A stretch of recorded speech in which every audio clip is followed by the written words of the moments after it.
SSC season 2026 का form भरने जा रहे हो तो रुक जाओ, क्योंकि एक मिस्टेक, एक गलती आपका पूरा फॉर्म रिजेक्ट कर सकती है।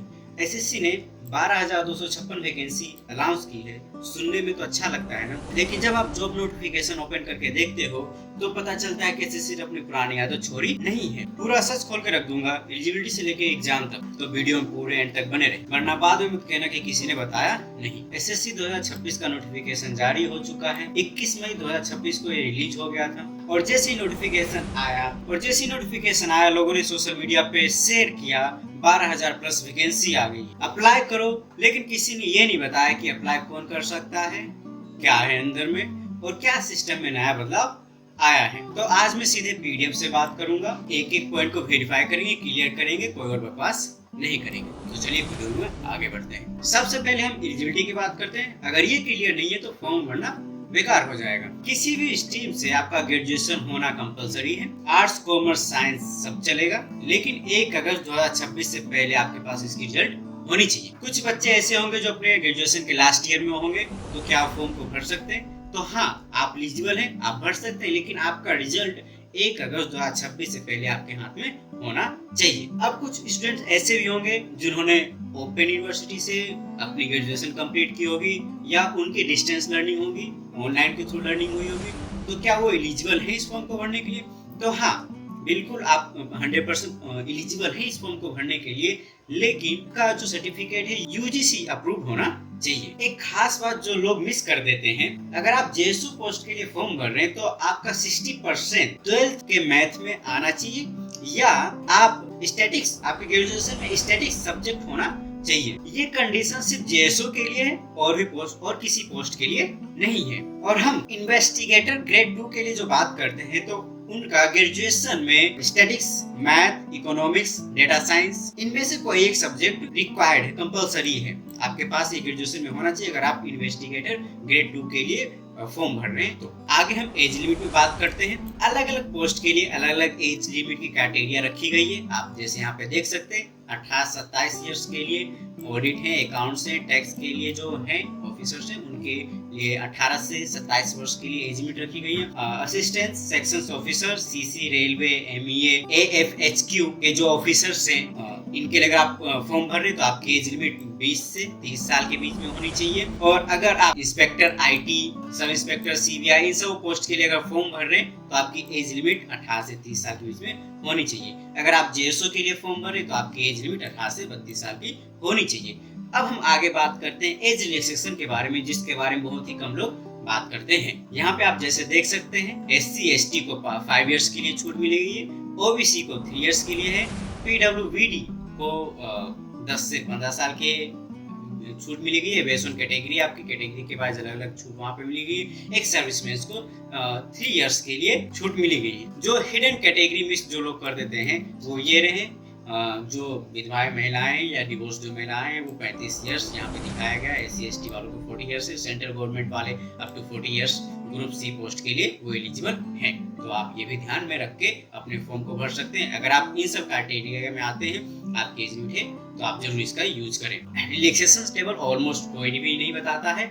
अगर आप एलिजिबल हैं तो आप जरूर इसको फिल करें और यूज करें अपने फॉर्म। हम यहाँ पे पे लेवल की बात करते हैं, आपकी सैलरी की बात करते हैं। तो यहाँ पे आप पे लेवल जो देखेंगे वो पे लेवल 7 से 8 रहने वाले हैं अलग अलग पोस्ट के लिए। जैसे कि हम देख सकते हैं, इन सब पोस्ट के लिए अकाउंट्स ऑडिट और अकाउंट्स ऑफिसर के लिए 8 लेवल की हाई सैलरी रहने वाली है। इनकी जो सैलरी क्राइटेरिया रखी गई है वो 47,600 से लेके 1.5 लाख के बीच में रखेगी। और पे लेवल 7 में देखते हैं हम, तो पहले उसमें इंस्पेक्टर इनकम टैक्स आते हैं, एसओ आते हैं, ये सारे सीनियर ऑफिसर्स आते हैं, सब इंस्पेक्टर आते हैं, जिनको पहले की सैलरी मिलने वाली है। और इनकी जो सैलरी रहने वाली है वो अराउंड 44,000 से लेके 1.4 लाख के बीच में रहने वाली है। स्टेट लेवल वाली पोस्ट के लिए एक जरूरी बात, जिसके बारे में कोई बात नहीं करते हैं, वाली वैकेंसी में या स्टेट वाली पोस्ट पे जब आप अप्लाई करते हैं तो कुछ चीज़ों का आपका ध्यान रखने की जरूरत है। यहाँ पे उस स्टेट की आपको रीजनल लैंग्वेज आनी चाहिए, लिखना आना चाहिए, आपको पढ़ना आना चाहिए, आपको समझना आना चाहिए।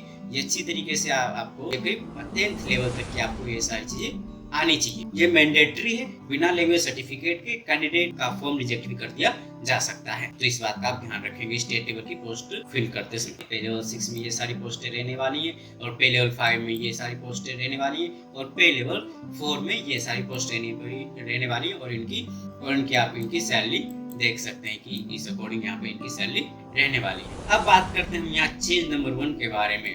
ये एक ऐसा डिसीजन है जो हम कह सकते हैं कि ऑनेस्टली बहुत अच्छा डिसीजन लिया गया है। अब फॉर्म में कोई पुरानी फोटो नहीं चलेगी, कोई अपलोड वाली फोटो नहीं चलेगी। एप्लीकेशन फिल करते समय आपको लाइव फोटो कैप्चर करनी पड़ेगी उसी समय कैमरे के सामने बैठकर उसी मोमेंट में। नोटिफिकेशन पीडीएफ में ये बात बहुत क्लियर तरीके से लिखी गई है। पुरानी फोटो आपकी पकड़ी गई, आपने ये अपलोड फोटो वहाँ पे डाली गई है तो का form at a time reject कर दिया जाएगा। इस पे कोई सुनवाई नहीं होगी। इसका मतलब यही हुआ कि जो फॉर्म भरेगा वही एग्जाम में बैठेगा, अदरवाइज और कोई भी व्यक्ति वहाँ पे नहीं बैठ सकता है। और ये बहुत ही एक जेन्युइन अच्छा एक डिसीजन लिया गया है ताकि जो स्टूडेंट फॉर्म भरे वही फॉर्म देने जाए। जिससे तो फॉर्म फिल करते समय कुछ चीजों का ध्यान रखेंगे। अगर आप लाइव कैप्चर जब ले रहे हैं तो आपके एक अच्छी लाइटिंग होनी चाहिए, प्लेन बैकग्राउंड रखिएगा और कैप नहीं पहनिएगा, नो ग्लासेस, ग्लास भी होना चाहिए, कैप भी नहीं होना चाहिए और कैमरे में फुल फेस आना चाहिए। ये चीजों का आप यहाँ पे ध्यान रखिएगा। अब हम एप्लीकेशन फी के बारे में बात करते हैं। जनरल ओबीसी के लिए 100 रुपीज रखी गई है, SC ST वुमेन्स PWBD के लिए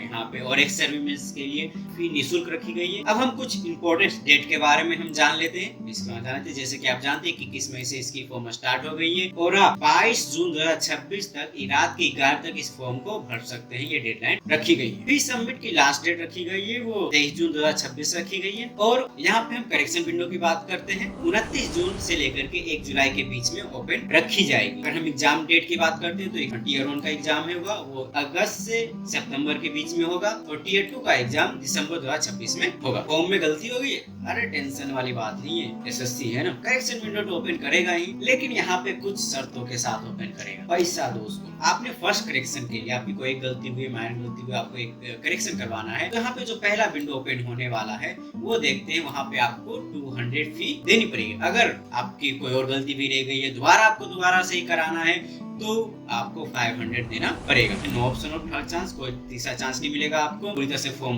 लॉक हो जाएगी। अगर आपकी गलती हो तो आपका फॉर्म रिजेक्ट हो जाएगा। मिलेगा आपको 2 ही चांस में और दोनों चांस में आपको पेनल्टी पे करनी पड़ेगी। ये नॉन रिफंडेबल अमाउंट रहेगा। और जैसा कि आप और हम जानते हैं कि आपको स्टूडेंट्स इस फॉर्म को भरेंगे और अगर कुछ परसेंट स्टूडेंट्स ने गलती कर दी है वो उनको दोबारा करेक्शन करवाना है। यहाँ पे SSC ने अपने लिए एक बहुत बड़ा कलेक्शन का कह सकते हैं कलेक्शन करने का एक अपना नया तरीका निकाला है। तो हमें क्या करना चाहिए, हमें फॉर्म भरने से बहुत अच्छे से डिटेल्स में देखना है। प्रीव्यू 1 बार 2 बार 5 बार करिए, अपना पैसा SSC को दोबारा मत दो। और यहाँ पे हम बात करते हैं चेंजेस 2 के बारे में। ये वाला चेंजेस आपका पूरा प्लानिंग बदल देगा, इसलिए इसको एक्चुअली समझना बहुत ज्यादा जरूरी है। सिर्फ नाम जान लेने से कुछ काम नहीं चलेगा, इसको अच्छे से समझना जरूरी है। हम जानते हैं कि टीयर 1 एग्जाम में जो रहने वाली है सिलेबस में वो इस तरह से गए हैं कि रीजनिंग से 25 क्वेश्चन आते हैं, अवेयरनेस से 25 क्वेश्चन आ सकते हैं, क्वांट से 25 क्वेश्चन आते हैं और इंग्लिश से 25 क्वेश्चन आते हैं, यानी कि 100 क्वेश्चन आते हैं और ये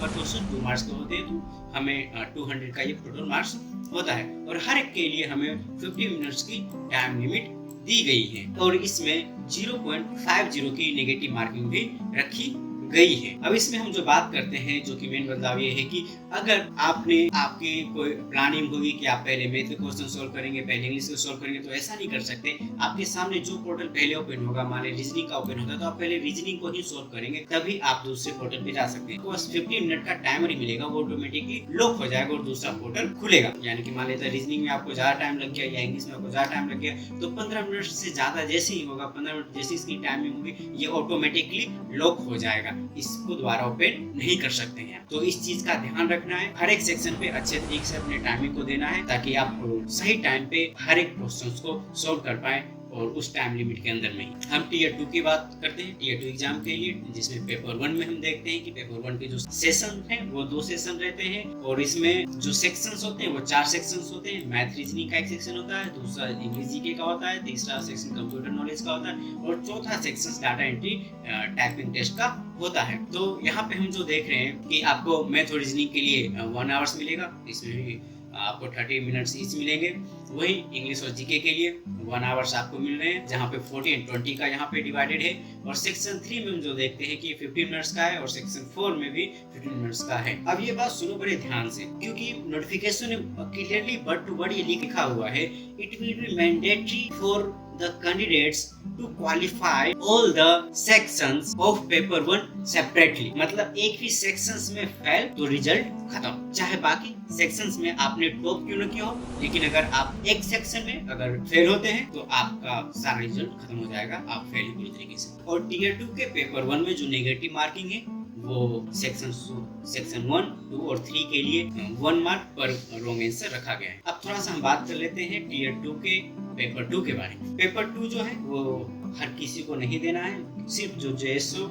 और स्टैटिकल पोस्ट के लिए जा रहे हैं उनके लिए पेपर 2 रखा गया है, जिसमें स्टैटिक्स की एग्जाम होगी, 100 क्वेश्चंस होंगे और 2 मार्क्स का होगा। और इसमें जो नेगेटिव मार्किंग है वो 0.5 की रहने वाली है। और पेपर 3 एओ के लिए सिर्फ रखी गई है, इसमें general studies, finance and economics के 100 क्वेश्चंस रहेंगे, 200 मार्क्स मिलेंगे और 2 आवर्स का आपको टाइम यहाँ भी मिलेगा। अब बात करते हैं थोड़े से एक और ट्रैक के बारे में जो कि एसएससी के द्वारा दिया गया यहाँ पे है। ऑब्जेक्शन फी, यानी कि अगर आपको लगता है कि कोई क्वेश्चन गलत है तो टेंशन वाली बात नहीं है, ऑब्जेक्शन आप रेज कर सकते हैं, लेकिन पर क्वेश्चन आपको 100 रुपीज देनी पड़ेगी। और ये अमाउंट भी नॉन रिफंडेबल रहने वाला है। अगर आप सही भी होंगे, यानी कि एसएससी ने वो क्वेश्चन सेट भी किया होगा या गलत क्वेश्चन डाला भी होगा और आपने जो रेज किया वो सही होगा, तब भी आपको पैसे यहाँ पे नहीं मिलने वाले हैं। अगर आप रेज करते हैं तो आपको 100 रुपये देनी पड़ेंगे, कई स्टूडेंट अगर रेज करेंगे तो उनके पास एक और कलेक्शन का नया जरिया यहाँ पे बन रहा है। तो अगर आपको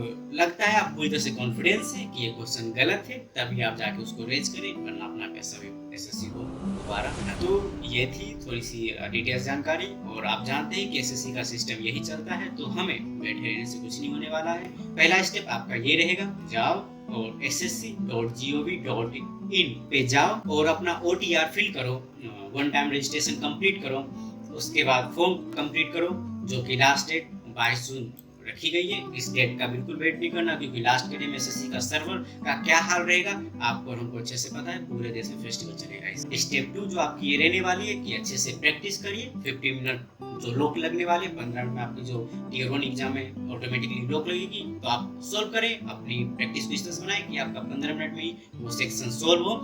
सेक्शनल टाइमिंग के साथ प्रैक्टिस करो, टाइमर लगाओ और मॉक टेस्ट दो, टाइमर लगा के मॉक टेस्ट दो। कोई एक सेक्शन को स्ट्रॉन्ग करके बाकी सेक्शन को इग्नोर करना, ये इस बार करियर खत्म करने जैसा होगा। नेगेटिव मार्किंग से बचो, क्योंकि आपको पता है नेगेटिव मार्किंग यहाँ पे है, तो अपनी स्ट्रेटजी उसी से बनाओ कि जो नहीं आता उसको सोल्व मत करो, लेकिन नेगेटिव मत।